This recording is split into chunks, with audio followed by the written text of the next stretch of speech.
Oh boy, this is bad. Hey everyone, I'm Abby Sharp. Welcome to Abby's Kitchen. Today's video is sponsored by Buildbar, and thank you all so much for your patience with this, as it was definitely a beast for me to write. But at your overwhelming request, we'll be looking at Alivia D'Andrea's Glow Up Diaries. Note that at the time of filming this, Alivia has released up until season 2, episode 3. So if I missed things at the time of this video's release, please excuse me. I might need to do another follow-up video after the fact, so just let me know below if that's something that you want. But first, I want to chat about my sponsor, Buildbar. So you guys know I am working my way through some of the flavors here, and I think so far my favorite is the cookies and cream. But if you are new here and you haven't heard me wax poetic about these bars, I love them because they actually taste good when, let's be real, most protein bars out there kind of taste like chalk. But these ones are like a chocolate covered nougat meets marshmallow bar. So good, kind of like a Milky Way or Mars, which, let's be real, is pretty awesome. So today's little flavor is coconut almond, which we haven't done yet. It's legit like those Mounds chocolate bars that I used to love as a kid. So good. So this is a low sugar bar. So if you're looking to have this as like a post-workout snack and you want to replenish those glycogen stores, I would definitely go and pair it with like a banana or a sweet potato or a bowl of oatmeal. But it's been a great middle of the afternoon snack and also for breastfeeding fuel late at night. And if you guys haven't tried these out already, which I know so many of you have since you've been sending me tons of DMs with pictures of your favorite, bars in your haul, but definitely let me know your favorite flavor below. But if you haven't tried them yet and you don't want to miss out, I'm leaving a link and a promo code for 20% off of your order below. Also, you can pause the screen or look at the description to check out my disclaimer, including a massive trigger warning to those with current or previous experiences with disordered eating. Honestly, this was probably one of the most triggering channels I have ever reviewed here, as there's a lot of discussion and actual footage of binge-like behaviors. So if this is not supportive to you and your journey, please sit this one out. It is honestly pretty intense. Also, don't forget to subscribe to this channel and ring that little bell so that you never miss out. Also, I want to draw some attention to my description, where I've got some resources and links to a few experts that I interviewed specifically for this video, just to help me get some added insight into some areas that maybe I'm not so much an expert on. All right, a super quick overview of what's going on if you haven't seen this Glow Up series come up in your feed. Now, Alivia is a super talented filmmaker and YouTuber who posted season 1 of her series, The Glow Up Diaries, back in 2018 when she was just 18 years old. So in it, she describes a pretty tumultuous relationship with food, which started with a desire to lose a little bit of weight before college and soon turned into severe restriction and overexercising behaviors. Not surprisingly, this led to binge eating and what she describes as an addiction to sugar. Now, one of the most shocking sentiments from the series so far that I received multiple DMs about was Olivia's comment about her weak mind leading to her binge eating tendencies. Oh my gosh, no. So she since backpedaled in her apology video, where she said that she wasn't calling her disordered eating weak, but that her soul was weak. I'm not sure that really makes the sentiment okay. But I do want to remind all of you who may be struggling in your own relationship with food, this is not your fault. Overeating or not being able to lose weight is not a result of poor willpower or mental weakness. It's actually your body and mind being really intelligent when its needs have not been met and fighting for survival with the best tools that it has. It's actually a sign of strength, and we should be grateful to our body and mind for fighting so hard for us, not mad that it failed or let us down. I also want to very briefly touch on Olivia's assertion that she doesn't have an eating disorder, but rather has disordered eating as a result of an addiction to sugar. So I have a whole video about the research on sugar addiction, which you can check out right here.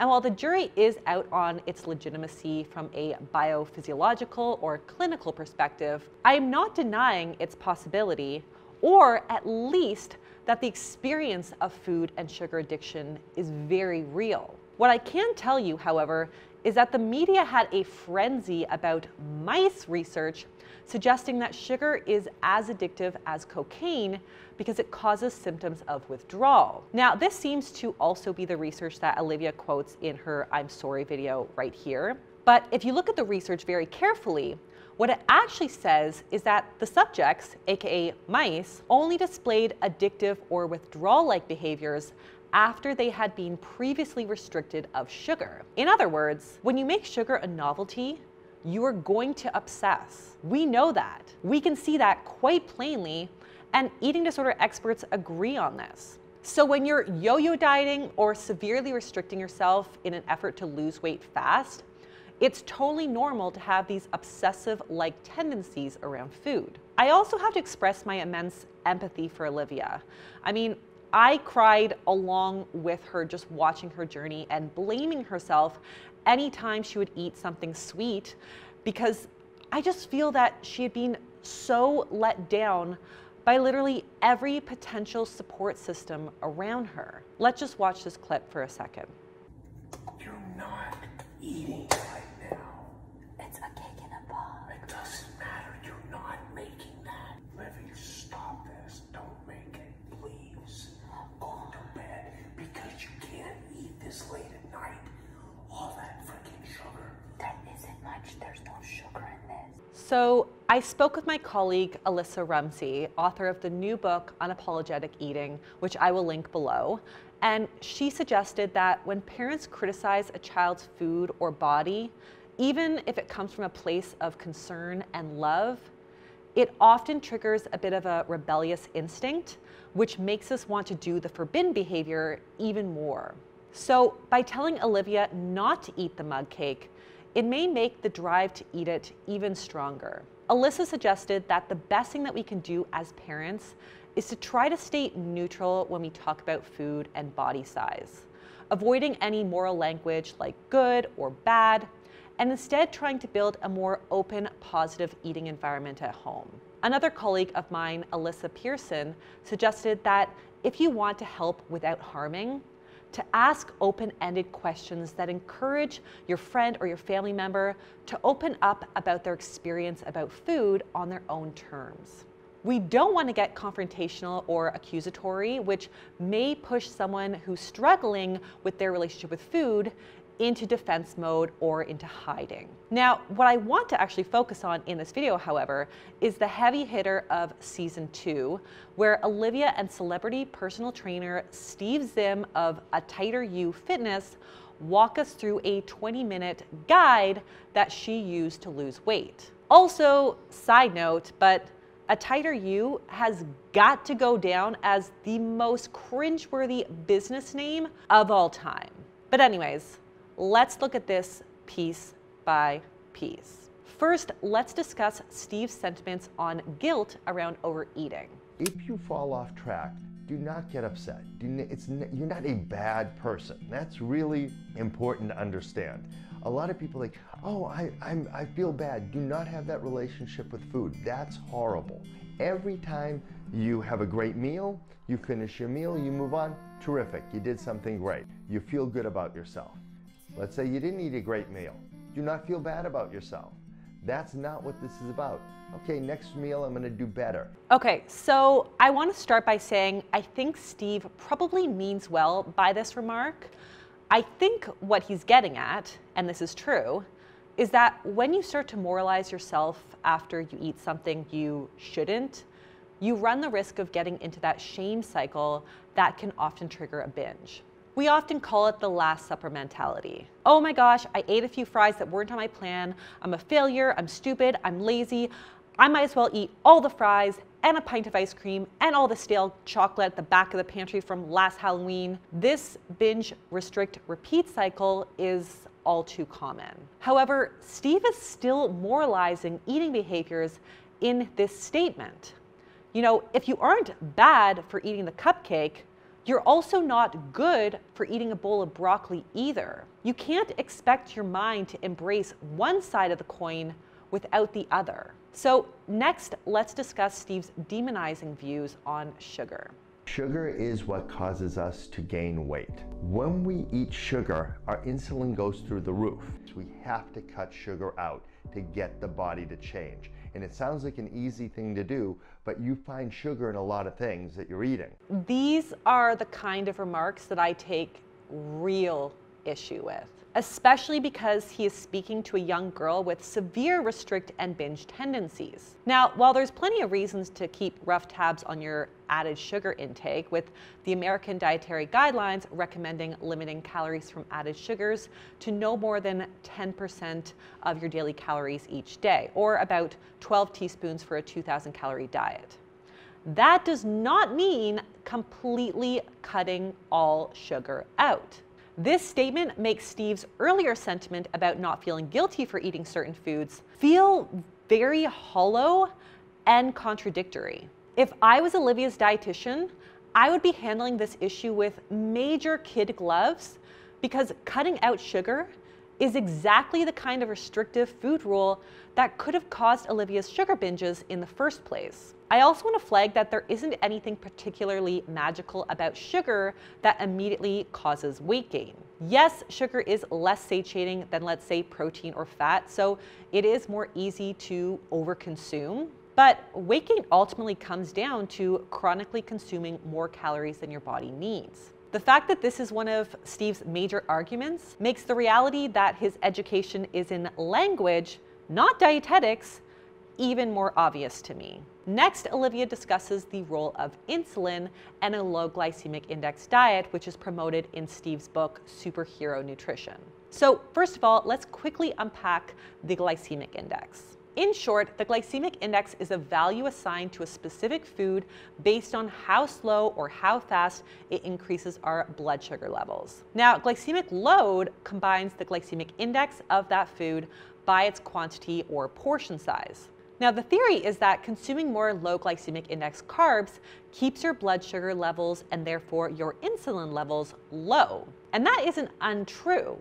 A review of the literature did suggest that there were some weight loss and blood sugar management benefits for people with diabetes. However, whether or not stimulating insulin often throughout the day is an issue for the average person is not so clear. It would obviously make sense that following a low GI diet for anyone would help prevent constant peaks and valleys in energy levels, which may lead to a reduction in appetite and eating. This, for example, may explain why drinking a lot of soda pop, which is very high GI, is associated with weight gain. But other clinical investigations of this theory have actually produced mixed results. So it's not that cut and dry. The other limitation of this approach is that a lot of low glycemic index foods, like almond milk, for example, are not necessarily really satiating and don't provide a lot of nutritional value, while a lot of higher glycemic index foods, like carrots or potatoes, do.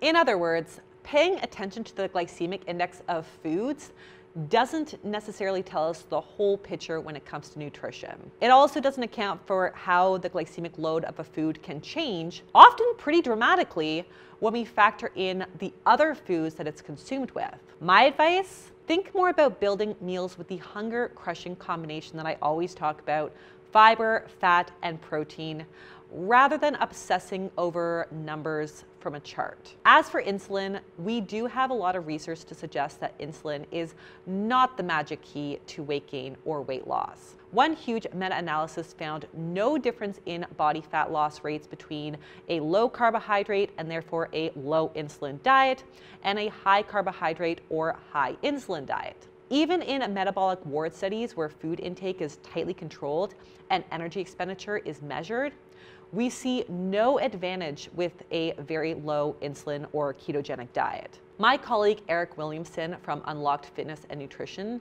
very eloquently reminded me that we shouldn't be obsessing over whether or not a single food you eat produces more insulin than another food. Like, that is not what causes weight gain over time. What we should be focusing on is maintaining a high level of insulin sensitivity.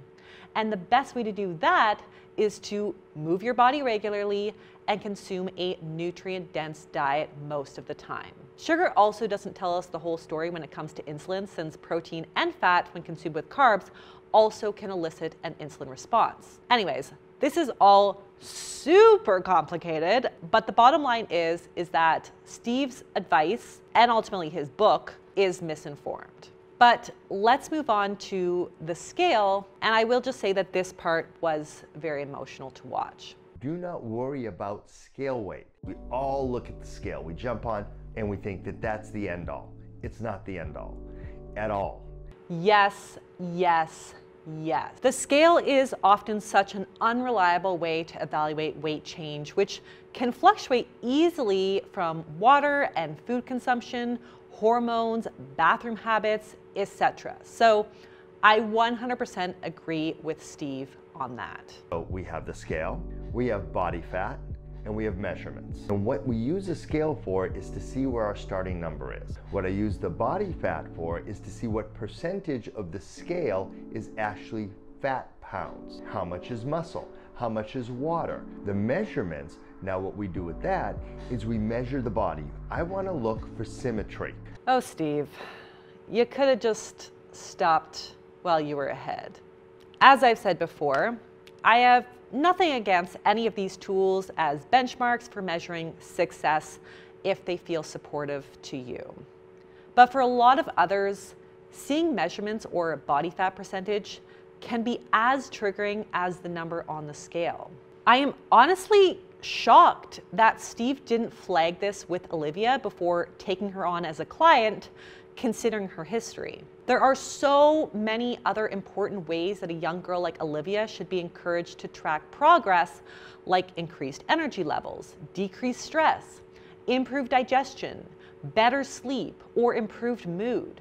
I have nothing against aesthetic goals, but focusing solely on weight, fat, and shape for anyone, but especially for someone with a history like Alivia, runs a huge risk for disorderly tendencies. You know, you might look like a supermodel, but if you are tormented by constant intrusive thoughts about body fat percentage and the glycemic index of a carrot, you are not living a healthy life in my books. Okay, moving on, let's get to Steve's 3 keys to get fit. And I can already tell I am not gonna like what he has to say. There are 3 parts to getting in great shape. Number 1, weight training. Number 2, nutrition. Number 3, cardio. Why do we lift weights? The reason why we lift weights is to build muscle. Muscle burns more calories than fat. The more lean muscle you have, the more your body is burning calories every day just being yourself. Then we go to the nutrition. We want to make sure that we are starving the fat and feeding the muscle. What's real important about nutrition is there's 2 sides to it. It's when you eat and what you eat. Number 1 is actually when you eat. If you're not eating at the right time, your body will not burn fat for energy. And that's really important because when we do a workout, we want to position our body to burn fat for energy. But if we've eaten too far before or too far after, there's a time zone when you're supposed to eat. Then we go into cardio, number 3. The idea of this is to put you in the zone to burn the most amount of fat in the least amount of time. There's a lot to unpack here, but since I'm not a personal trainer, I am going to focus on the food. First, I want to discuss the idea of feeding muscle and starving fat. When I spoke to my colleague Eric about this, he did suggest that this is possible, but it depends on a few things that aren't in our control, including genetics, and a few things that are within our control. That is resistance training, protein intake, and the speed at which we lose weight. The faster and more dramatic the loss, the greater the muscle loss risk. So he suggests aiming for no more than 1% loss per week. I also want to comment on Steve's apparent life mantra that when you eat is more important than what you eat. In other words, he is a die-hard intermittent fasting enthusiast. Now, while some research supports that intermittent fasting can be an effective approach for weight loss, the vast majority suggests that it's no more beneficial than just consuming fewer calories throughout the day. As Eric told me, the reason that it often works for some people is that we're just not so good at making up for meals that we missed. So you often end up just consuming fewer calories when you're restricting the time period in which you can eat. Having said that, some people actually end up gaining weight because they eat more during their allowed eating window. So ultimately, intermittent fasting does not work for everyone, and each individual needs to choose an eating approach that really works best for them personally. If snacking throughout the day keeps you satiated and satisfied, then you should snack. I also want to mention that intermittent fasting is never ever recommended for those with a history of disordered eating. As like I said, one of the major reasons why it often fails for some folks is that getting yourself so hungry by pushing off a meal can often result in an uncontrollable binge. Based on what I've seen from Alivia thus far, how could that not have been flagged? Now, while on the topic of Steve's book, I also just want to mention a few pieces of advice that really don't sit well with me. For example, Steve encourages clients to try to delay eating when they're hungry by chewing gum between meals, drinking water instead of eating food, and brushing your teeth. I also just have to call him out on the hypocrisy of his don't feel guilty sentiments when he has a whole guiltless dessert recipe section riddled with cheat meal references. Now, moving on to Steve's celebrity secrets on the 3 things he believes make celebrities look good: balancing muscle groups, creating defined lines, and improving posture. I'm not going to watch this section because it's kind of out of my area of expertise, as I'm not a personal trainer, but it's very clear to me now that Steve's priority is aesthetics and not health, which is probably not a very good fit for somebody like Alivia. Then we get into the ATU mobile clip of the video. Now, this little chapter is literally just a sales pitch for ATU Mobile, which apparently worked because I saw on Olivia's community page that his website crashed from traffic after she posted this episode. So that alone lit a little fire under my ass to post this response ASAP. But anyways, in this section, Steve talks about his philosophy for exercise, where he focuses on isolating specific muscles rather than encouraging compound exercises that would recruit multiple muscles at once. Now again, I am not a personal trainer, so this is out of my scope, but I did consult my longtime trainer and friend, Jeff Chan, and he told me that isolated movements are ideal if you're already advanced in your training and fitness and you're able to commit a fair bit of time to exercise. But for your average person looking to lose weight who doesn't have hours every day to work out, compound moves are a much better bang for your buck because they hit multiple muscle groups and they can raise your heart rate at the same time so that they can double as some cardio. Now let's talk about Steve's thoughts on skipping out on exercise and focusing only on dieting. Since muscle is so important, I take BCAAs to help promote the muscle growth and protect it. This one in specific is made in the US and only has high quality ingredients, which is why I'm okay taking it. Okay, so let's talk about BCAAs, or branched chain amino acids. I've seen in other videos that Steve notoriously tells all of his trainees to take BCAAs to enhance muscle fiber. However, the research here actually does not conclusively support this. One extensive review of the literature concluded that BCAA supplements alone cannot support an increased rate of muscle protein synthesis, since the availability of other essential amino acids will become rate limiting for any accelerated protein synthesis.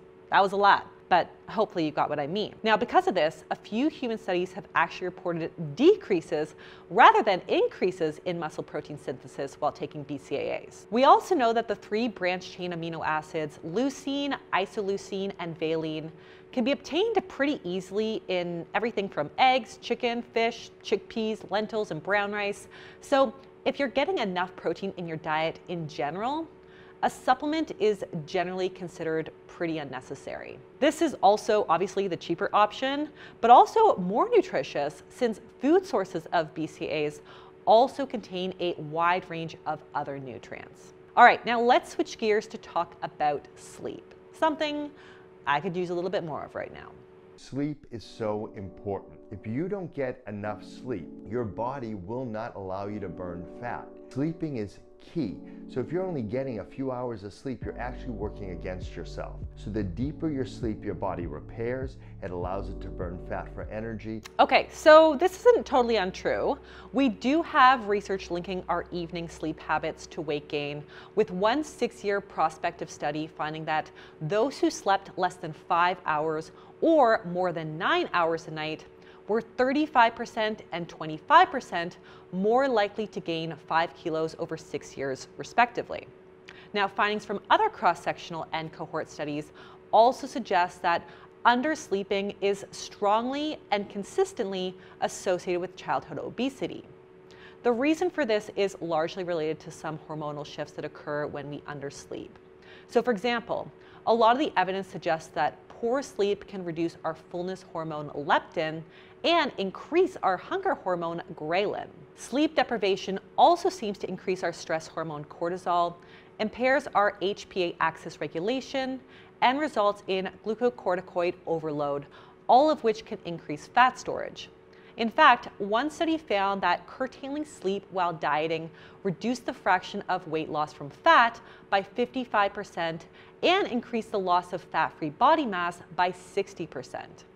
And as Steve repeatedly points out, this is not what you want. Now let's see what Steve has to say about set point theory, which is the theory that your body has a specific weight that you want to be at and will basically fight tooth and nail to maintain it. A body set point. That's where a body likes to be. So let's say you're 200 pounds, 20% body fat. That's where your body likes to be. To change that, need to exercise, nutrition, cardio. We need all three. The idea is to build the muscle, burn the fat, bring down the numbers. That becomes your new set point. Now, when you're there, if you're happy with that number, we stay right there. We hold that. So Steve argues that as long as you somehow manage to hold your weight at a lower place for long enough, then voila, you establish a new set point. But the evidence actually does not support this. In fact, there's a lot of professional criticism of the set point model, all of which I outline in my blog post I'll link below. I prefer to think about weight within an alternative model called the dual intervention theory. So this model suggests that instead of a single set point, there's actually more of a set point range, and that fluctuating within that set point range can actually happen fairly easily. However, moving outside of that range and maintaining it is a lot harder. This would explain why we usually can lose that first 10 pounds relatively easily and can also gain 10 pounds relatively easily. But losing 100 pounds and maintaining it is a huge feat. Can it be done? I'm sure it can, but statistically it's unlikely because there's a lot of compensatory mechanisms in the body that act as barriers. So things like metabolic declines, muscle loss, hormonal shifts to increase hunger and silence satiety hormones, reductions in subtle movement and activity, and of course psychological changes that often cause obsessions about food. Finally, let's look at this last chapter on undereating. So I tried reducing my calorie intake a lot today to make up for yesterday, and well, now I'm eating this. When you lose weight by undereating, yes, you start to drop, but you're not just dropping fat, you're also dropping muscle. So remember, muscle is the engine for burning calories. So we took this big engine and now we're making it a small engine. So let's say you come down a few pounds. You're starting to look good. You think this is my answer. What happens is you undereat and you undereat. It gets to a point where your body will not change anymore because your same calories you were undereating at, what happens is your body starts not reacting to it the same. And now, since you've eaten so much muscle by undereating, you've cannibalized the muscle, now you have more fat percentage than you did before, and you don't have enough muscle. Now what you're eating starts to turn to fat, and you start gaining weight again. I feel like Steve is kind of missing the point. Yes, Steve's explanation is true, as I already mentioned, that our body does adapt metabolically to being underfed, especially if we have lost muscle. You know, we've seen that very clearly in The Biggest Loser research, where participants' metabolism declined an additional 500 calories on top of what would be expected from just living in a smaller body than they used to. But research suggests that for average weight losses, a slowed metabolic rate likely accounts for far less of typical weight regain than overeating does.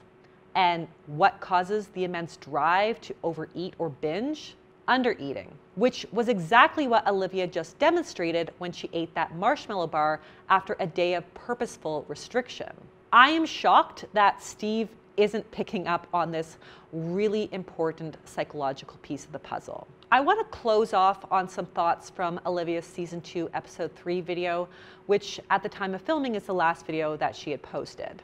Now, in it, she shares her strategies for shifting her mindset to help her lose weight and stop binge eating, describing herself as following the mindset of a Navy SEAL. First of all, I do think she shares a few nuggets of advice that may be supportive to some people who are trying to find the motivation to make some kind of healthy change in their life. So things that I generally agreed with were her suggestions to find confidence in yourself rather than in the approval of other people or in your body, and also around confronting insecurities in your life. But I see a lot of red flags in the rules that she suggests that she lived by to help her change. In discomfort, you know you're growing. And that is the only way to be happy, because progress equals growth. Growing is living. Living is happiness. This is one of my happiness formulas that did indeed succeed. You've got to create these rules in your head. If this, then that. Here's mine. If I'm doing hard things, then I'm happy. Progress equals happiness for me, which means that I got to keep my focused on progress. Okay, no. You do not need to do something hard or overwhelmingly uncomfortable to gain confidence or happiness in your life. Speaking as a complete type A perfectionist, I can attest that progress does not equal happiness, at least not for me.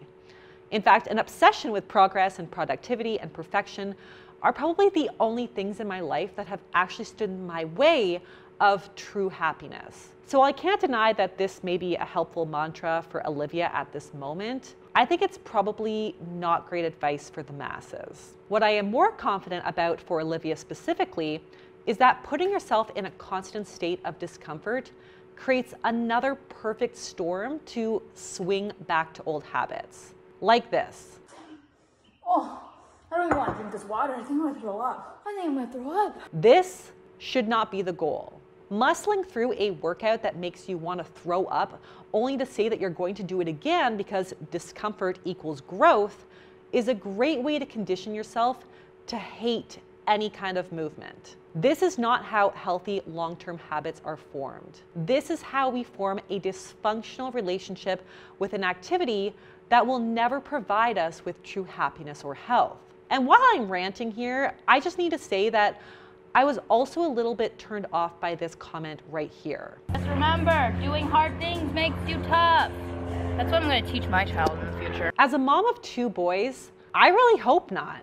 I think we need more empathetic kids, particularly young boys like her nephew in this clip. We don't need more young men forced to live out this toxic masculinity narrative. In 2018, the American Psychological Association put out a set of guidelines for men and boys suggesting a call to stop parenting with a focus on the toxic masculinity ideals of achievement, adventure, risk, and the eschewal of appearance of weakness. Keyword here is Alivia's apparent enemy, weakness. The report goes on to suggest that parenting with this ideology limits male psychological development, constrains their behavior, results in gender role conflict, and negatively influences mental and physical health. I don't know about you, but I don't want that for my boys. And if I had a daughter, I wouldn't want that for her either. It's okay and actually important to allow yourself to feel sad, scared, insecure, and anxious,